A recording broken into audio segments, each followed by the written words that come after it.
Hello friends, আপনারা সবাই জানেন যাদের আধারের বয়স 10 বছর হয়ে গেছে বা 10 বছর আগে আধার কার্ড করেছেন, মাঝখানে কোনো কারেকশন করেননি বা কোনো রকম কোনো ডকুমেন্ট আপডেট করেননি, তাদেরকে 14ই জুন পর্যন্ত সরকার টাইম দিয়েছে আধারের ডকুমেন্ট আপডেট করার জন্য। হয়তো পরবর্তীকালে টাইমটা আরও বাড়বে বা ফাইন করবে, যাই করুক না কেন।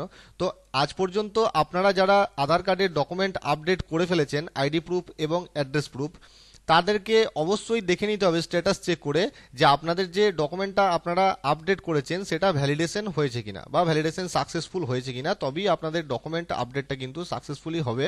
যদি কোনো রকমভাবে রিজেক্ট বা পেন্ডিং করে দেয় তাহলে আপনাদেরকে আবার সঠিক ডকুমেন্ট দিয়ে নতুন করে কিন্তু আপনাদেরকে ভ্যালিডেশনের জন্য অ্যাপ্লাই করতে হবে। তো আপনারা মোবাইল বা কম্পিউটার বাড়িতে বসে কিভাবে সেই স্ট্যাটাসটা চেক করবেন সেটা আজকের এই ভিডিওতে দেখিয়ে দেবো। নমস্কার, আমি সৌমেন রায়, আপনি দেখছেন Sayan Infotech one station all application.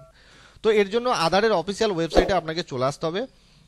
এটা আপনি মোবাইল বা কম্পিউটার সব ডিভাইস থেকেই করতে পারবেন। মোবাইল থেকে করলে আপনি ডেস্কটপ সাইট অন করে রাখবেন, ডেস্কটপ সাইট অন না করলেও আপনি করতে পারবেন। তো মোবাইলে অন করলে ওপরের দিকে দেখবেন তিনটে ডট থাকবে, যে মেনু ডট গুলো থাকে সেখানে ক্লিক করবেন। তারপর মাই আধার ট্যাবে চলে যাবেন। মাই আধার ট্যাবে আসার পর নিচে দিকে চলে আসবেন, দেখবেন ডাউনলোড আধার। ডাউনলোড আধারে ক্লিক করবেন শুধুমাত্র আধারটা লগ ইন করার জন্য। তো এখানে লগ ইনে ক্লিক করবেন। লগ ইনে ক্লিক করার পর এখানে আপনার যে 12 ডিজিটের আধার নাম্বার সেটা এখানে দিয়ে দেবেন। তারপর এখানে একটা ক্যাপচা আসবে, ক্যাপচাটা এখানে দিয়ে দেবেন। ক্যাপচা দেওয়ার পর এখানে সেন্ড ওটিপিতে ক্লিক করবেন। আপনার আধার কার্ডের সাথে যে মোবাইল নাম্বারটা লিঙ্ক আছে সেই নাম্বারে ওটিপি যাবে, এখানে ওটিপি দিয়ে লগ ইন করে দেবেন।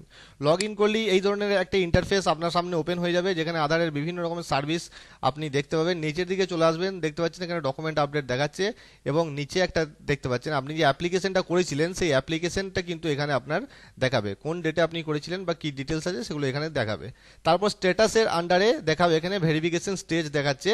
এখানে যদি আপনার কমপ্লিট হয়ে যায় তাহলে এখানে দেখাবে ভ্যালিডেশন সাকসেসফুল। ভ্যালিডেশন সাকসেসফুল যদি হয়ে যায় তাহলে আর চিন্তার কিছু নেই, আপনার ডকুমেন্ট সাকসেসফুলি আপডেট হয়ে গেছে।